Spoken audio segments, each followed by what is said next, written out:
It's my pleasure to welcome you here to the Clark Howard Show. Our mission, to serve you and empower you so you make better financial decisions in your life. In this episode, how would you handle a long-term power outage at your home? Something that's really been on my mind. I'll tell you why in a second. And lots of us are thinking about what to do about power outages as we're having an increasing rate of severe storms around the United States and around the world. And Amazon has decided to bring some storm action to your wallet. They want 20 extra bucks a year. It's not optional. They want 20 extra bucks a year for Prime. Should you be doing it? Should you have it? Just inertia. Should you be paying for Amazon Prime? I'm going to tell you what I think is the right strategy right now. So I think I've mentioned prior that we took our annual staff trip to Puerto Rico this year. And as I talked to Puerto Ricans, I asked every single person how long they were without power following Hurricane Maria. And the longest I heard from someone was 14 months. I just want you to imagine having no power at your home for 14 months. I mean, my kids get upset when there's no power for 14 seconds. Oh, yeah, the internet goes down. And it's internet goes down. Life has ended as we know it. And even you take a normal power outage after, let's say, a snowstorm or a tornado, hurricane. I mean, you could be talking weeks, sometimes a month or so.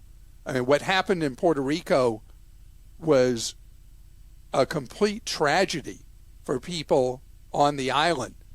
And I've been thinking about that ever since we got back. And I've been thinking about your questions to me, Christa, because you have been asking me, hey, should we do solar at our house with battery backup?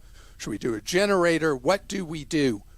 And these are not easy questions to answer because they're not equivalent. So if you put solar in at your house, it's going to take you a good long while to make back the cost of that solar.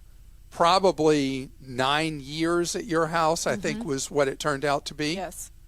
And that's a long time to get an effective payback. And then on top of it, you'd have to pay for battery packs for your garage that would provide the backup power if you're trying to do both of those things at once. You're trying to live off the sun as much as you can, which is something that I love doing, but you just got to know it's a very different kind of expense category than doing a generator to provide power at your house.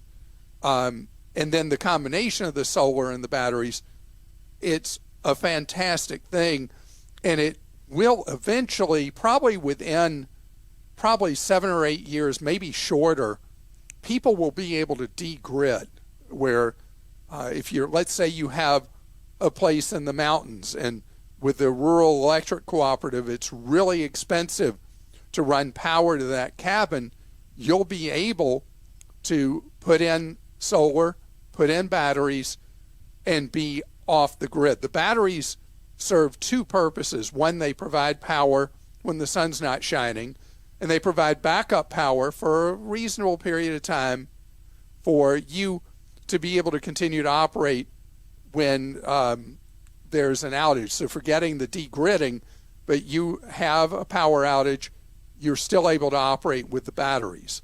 In addition, power companies are paying in more and more places crummy rates for the excess power you generate when the sun's at its brightest. This way you store those kilowatts and you use them in your own power company. So this is a totally different kind of thing because the cost of doing solar with batteries at your house, it went through the roof when you did the whole thing. Right. It was very, very expensive. So that's a whole different kind of commitment. The other thing, doing a generator, you have so many different options in terms of having a generator that just provides basics to your home, that may even run on fuel that you pour into it, and you'll see those at at hardware stores and Lowe's and Home Depot. You'll see them at the warehouse clubs. To having the other extreme is a whole house generator. And I remember when we did not have a whole house generator and we were running things after a power outage on one of those really noisy generators that ran on fuel, it obviously kept our groceries from spoiling and gave us some lights. And with LED lighting, you can, even with a portable generator, you can provide lighting through much of your house because LED lights pull so little power. But if you want to live as much as you can like normal, I've had a whole house generator, and I can tell you they really are a great thing, because within seconds of the power going out, you have power to your home. And you have to choose. It's almost like, if you know the reference to Apollo 13, where they were having to figure out how many amps they could run, you don't, unless you just have more money than you know what to do with, you don't want to buy a generator that can run everything in your house. You want to be selective and be able to live in your house, and that reduces the size of generators hooked up to natural gas or something like that provides the backup power to your home. CNET did a wonderful guide on how to buy a generator. It's been a hard thing when people have asked me questions about it, and the CNET guide is really, really good. If you go to cnet.com, cnet.com, and you put in generator buying guide, you'll be able to see it, and it'll help you with the purchase expense. But truly, we are not talking equivalent things with the solar and the backup battery versus a generator, because the cost levels are so different. Well, I have a question along these lines. This is from Michael in Florida. Dear Clark Helios, the sun god, in 2019, we installed solar in our home in Florida and love the $13 energy bills we've enjoyed for the last few years. However, our January bill was listed at over $40. My wife gasped and discovered that our Florida monopoly electric supplier has instituted a minimum fee of over $30 regardless of energy used. We have net metering and run our system on an annual positive, meaning we produce more energy than we use and pride ourselves on being energy efficient. Can you help us with what actions we solar customers can do to stop the energy companies from warping our payback for solar and setting our state backwards in time? Please help. The Sunshine State. So, all right, I've talked about this in Florida for years and years. The monopoly power companies in Florida are so, excuse the pun, so powerful in Tallahassee at the state capitol that their lobbyists write bills that the legislature just rubber stamps and sends through. The power operators in Florida, as monopoly power operators in most states, are terrified of the economics of you putting solar on your own roof. So what they're trying to do is push through laws that are sweetheart deals for them, where they control the installation of solar. The monopoly power companies in the state of Florida are very busily putting in what are called utility scale solar projects, massive acreages of solar panels where they make the money from the solar, selling the power to you rather than you paying them less by having your own panels. And this is a wash, rinse, and repeat, because this is happening state after state after state, because the monopoly power companies can produce power cheaper from solar in many states than any other source of power. And they want it. They don't want you to have it. They want to have it, because what they fear, too many people do what you did and they don't make the money selling the power.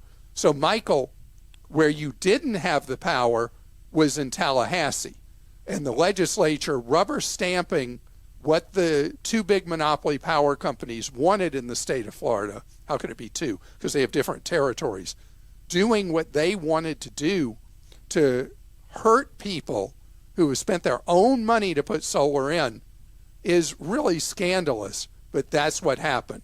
And so I'm sorry to tell you that what it would take, and citizens have the power to do this in Florida, is for a citizen ballot initiative that would change how this is happening in Florida. And again, it's not just Florida that this is going on in. This is from Spencer in the District of Columbia. I've recently been approved to make the biggest purchase of my entire life to move my family into a home in the Washington, D.C. suburbs. We are very excited for this next step. My total expected mortgage after 20% down is just over the $750,000 limit for mortgage interest deductibility, about $757,000. I understand the contribution of interest of that additional $7,000 would not be deductible interest for the first year or so that I would be above the limit. However, I'm concerned that prepaid interest that I'm paying in order to lower the interest rate in the form of discount points may not be fully or at all deductible in the year paid, as they usually are, because I am over that $750,000 limit. Would it be better for me to put more money down in order to be below the cap, so I may fully deduct the prepaid interest discount points? Right. You are so close to the limit, I would not worry about this. Because you're not going to be above $750,000 for a long time. And people may not even know that this problem exists with how much housing prices have risen along the coast in the high-cost markets. The tax code doesn't allow you to deduct the interest on a mortgage above $750,000. It used to be $1 million. It's funny, as housing prices went up, Congress reversed it and made it harder to fully deduct the interest if you're having to take out in an ultra high cost market like Washington, D.C., you're having to take out a mortgage that is so sizable. So you're so close with the mortgage you're going to have, I wouldn't even fret it. It's not a big deal, because even the value of the mortgage interest deduction is a lot less than you would think. Keep it simple. Go ahead and buy the home. Don't worry about that $7,000 over. It will make very, very, very little difference in your wallet, and you'll get to the point where you're going to be below that $750,000 in short order. Even over time, you could pay a little extra towards principal, and you'll be below the $750,000. So I wouldn't do anything that is contorting your finances to try to do a mortgage exactly at $750,000. And I thought this was pretty fun. This is from Robert in Wisconsin. Clark, I've heard you say several times that you don't watch TV or video of any kind besides football. I know people somehow entertain themselves for thousands of years before TV, but these days it's hard to imagine a person not vegging out for at least a couple of hours on the weekend. What do you do in your free time besides exercise and roam the aisles of Costco? I love to read. I read and I read and I read. And I also spend a lot of time with family. I find that watching television becomes almost like parallel playing, where we're not even talking to our loved ones as we're watching. And when you're just hanging out with people, you talk. So I love to run my mouth, obviously. I love to read. I love to work out. And I do on the weekend, I know this is probably a disorder, but I love at least one weekend day to do a 2-hour walk, which is, I know, goofy. That's good for you. But I really, it's not goofy. Well, it really is good for my head. It's good for my mind. I assume it's good for my body. And so I don't miss television as something in my life at all. What I miss is football, because football is my life. And this year, we are going to have spring football. So I'm a liar when I say that the TV goes off after the Super Bowl and doesn't come back on till I watch those early college games that come on typically in late August so I can get my football back. But this year there's going to be a semi-pro league. I don't even know what it's called. It's going to play in the spring. And as I've always said, I'll even watch a bad football game.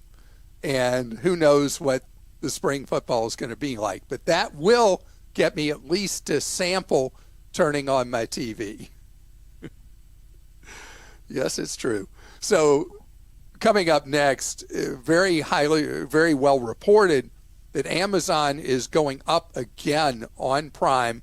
And you know, when they went from 99 to 119, it didn't even cause a ripple. Nobody really canceled their Prime membership. But at that time, there was no competition for Amazon Prime. And now there is. I want to talk about whether you should just suck it up if you're a Prime member and pay the other $20 when your renewal comes, or if you should really look at the alternatives. So Amazon Prime going up again, and they're not the only one. There's it's not even really a secret. Costco is going to raise their membership fees later this year. They're not saying, but it's kind of leaked out in the marketplace that Costco's going up. Don't know if they'll go from 60 to 70 for a base membership, how they'll treat the Costco premium membership, the executive membership, what they'll do with prices with that. And people have so shifted how they shop that Amazon, I'm sure, feels they can really get acceptance in the marketplace of going from 119 a year to 139. And I believe they can. That there are people who are just in love with the convenience that you have from Amazon. You think about the ecosystem they built, that you just go online, you can very quickly shop for what you want, click, and if you're a Prime member, you can even have that quick checkout, and then a few days later, typically even if they say 1 or 2 days, a few days later, the item shows up. The Amazon driver is at Christa's house so much that they have a reserved parking space for the Amazon delivery truck. Not true. How many packages a week would you say? Several. We're not going to say 20 or 30. It's a lot. No, definitely not. But no. it's core to your shopping in your household. My husband loves Amazon. And, okay, so just a second about your husband. Your husband is the ultimate convenience shopper. Mm-hmm. And before, he was the number one shopper in America at CVS. We used to live near one. It was right up the street, and the grocery store was further away. He worked long hours, and if he wanted something, he would go to CVS to buy like food, like cereal or anything. Whatever. And so he'd be paying way above market prices, that were available elsewhere. And so in your household, getting your husband on Amazon actually has saved you a lot of money versus going to CVS, which is one of the most expensive places in the free world to shop. But Amazon is not the bargain they used to be. They are a maturing company that is now trying to make profits. For so many years of Amazon's history, they were only interested in market share.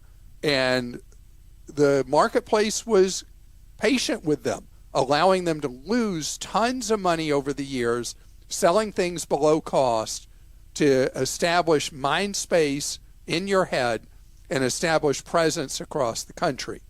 And they have been incredibly successful at it. But now they really are trying to make money.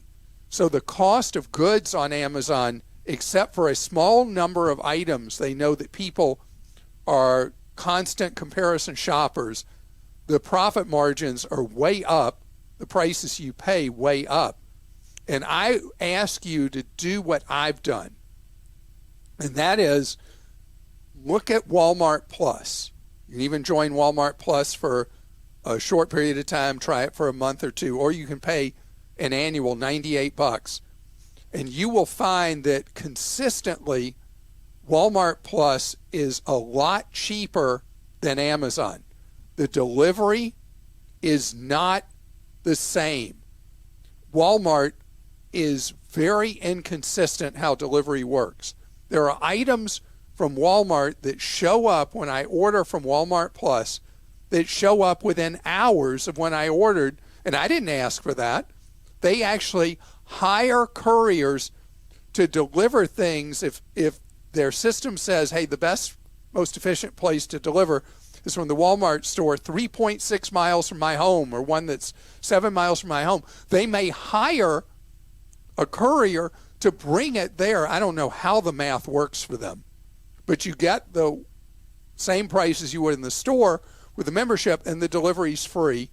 And so a lot of items come so fast, it's like would make your head spin. Almost like ordering something with a food delivery service and it comes in, 2 hours. When does food deliver? I've never done that. I've never ordered from like right. It depends. Uber Eats or anything like that. It depends on where you live, how close you are to everything. Okay. So anyway, I'm always my own hot food delivery person because I like my food hot. I'm not going to depend on a third party getting it there and it's cold. Anyway, but then other items you order from Walmart Plus, they'll tell you when you're buying them 2-day delivery, 3-day delivery. Or if it doesn't say 2-day delivery or 3-day delivery, the delivery may still be free, but it'll come when it comes. It's not as consistent as Walmart is as Amazon is typically with the 2-day delivery from when they fulfill the order, which is typically 2 or 3 days with how it works with Amazon. So you don't have that with Walmart, but most of the merchandise is going to be much cheaper. Not even a little bit cheaper, much cheaper, because Walmart's culture is to have a much lower markup on merchandise than you're going to find from Amazon. So I recommend that you, until your next renewal with Amazon, and you may find like in our household, we do both because we buy so much online, and with Walmart you can have the the free delivery of groceries, and their groceries are typically going to be about 20-25% cheaper than they are from the regional supermarkets they compete with around the country. They're not going to be as cheap as Aldi. I mean, who is? But compared to traditional supermarkets, they'll be a lot cheaper. And speaking of cheap, in the pandemic, people have dramatically changed where they're buying. The sales numbers, the increase in sales at Costco and at Sam's Club and at their smaller competitor BJ's, the increases in the sales they're having, not the prices I mean, but the total amount of goods they're selling, have gone through the roof because people have become much more price conscious, particularly with the inflation we're having. And so people are buying in bulk in really, really large numbers. I mean, I see these numbers that Costco's reporting, and you can only estimate the Sam's numbers because Sam's is owned by Walmart, and they tend to be stingy with breaking out separate sales stats for Sam's Club. You really have to look for them. But both of them are selling far more goods than they used to pre the inflation cycle, as people are finding that is where you're really going to save a huge amount of money. So I know money is not necessarily a priority with everyone, but if reducing your costs of goods, this is a case where following the crowds work, that you go to the places. And I was talking with my wife the other day when I pulled into the Aldi parking lot, and I shop at an Aldi that really hadn't caught on. And now I had to go hunt for a parking space. And you go inside and there's like a zillion people. I mean, people are responding to these costs that we're facing now in so many ways, changing their behavior. And it works. It will save you money. Christa? Okay, we've got a question from Jim in North Carolina. I recently switched car insurance carriers. When I called my insurer to inform them that my switch was taking place in another week, they told me there's an early termination fee, and they are charging me $248. I think that's ridiculous. If they weren't so high, I would have stayed with them in the first place, and I was never advised when I signed up with them that there was an early termination fee.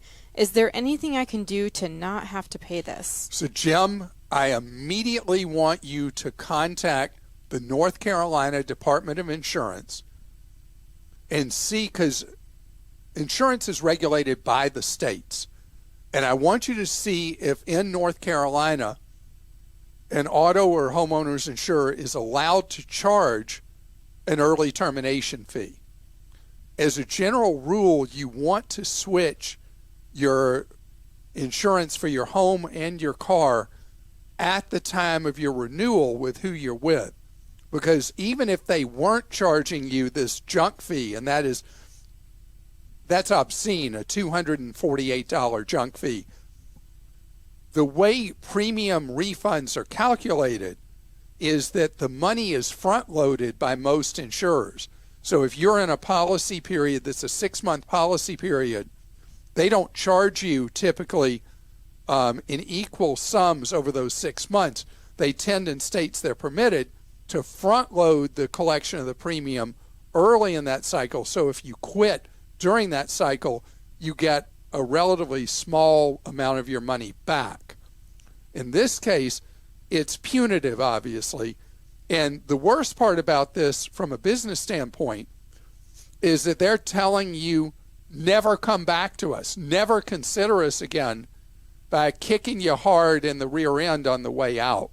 But the question now, Jim, is this in fact a legal practice under the insurance laws of the state of North Carolina?